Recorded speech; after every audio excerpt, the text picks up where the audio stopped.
नमस्कार मंडळी, मी संजय गोळे स्वागत करतो माझ्या ट्रान्सपोर्टर यूट्यूब चॅनलमध्ये। आज आलो मी माझ्या गावाला।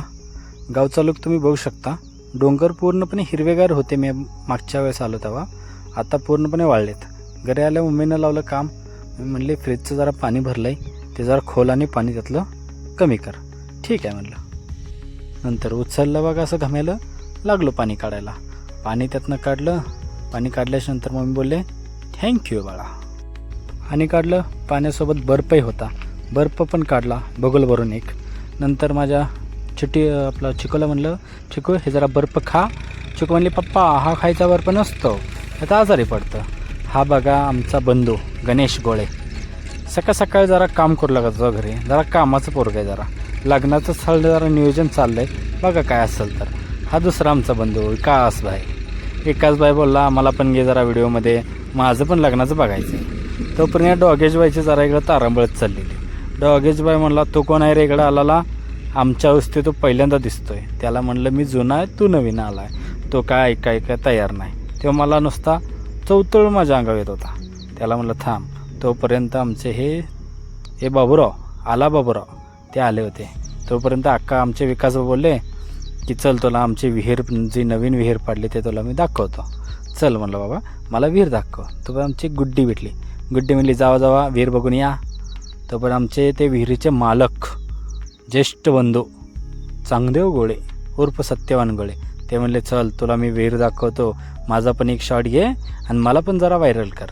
तर त्याची ID पण मी मेन्शन करतो, त्याला पण लाईक करा, फॉलो करा। विहीर बघायला लागल्यानंतर माझं जरा डोळे फिरायला लागलं। एवढं खोल बघायची सवय नाही हो।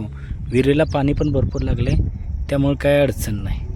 माणसानं कष्ट केलं की त्या कष्टाचं फळ चांगलंच भेटतं माणसाला। यांच्या समोर आहे बघा, यांचं कष्टाचं फळ।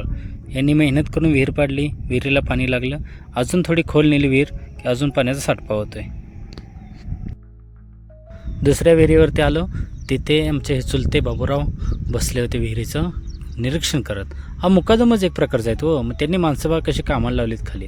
पलीकडच्या अंगला आमचं एक चुलतं काम करत आहेत आणि खालच्या बाजूला एक चुलतं आणि चुलत्याचा मुलगा।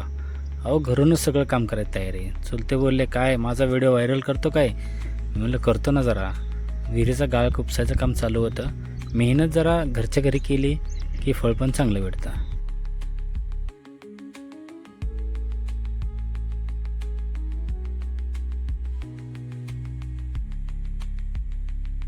नंतर आला दुसरा डोगेशबाई।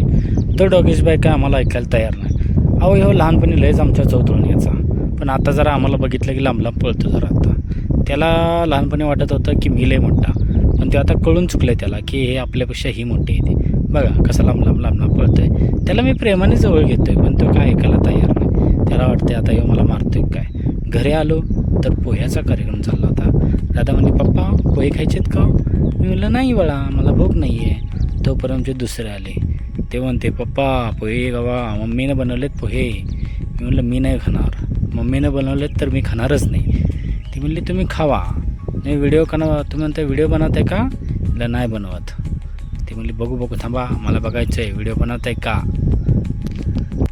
असा आहे आमच्या घराचा नजारा, बघून घ्या। नंतर बोलचाल की घर पण नाही दाखवलं, गावाला गेला आणि घर नाही दाखवलं।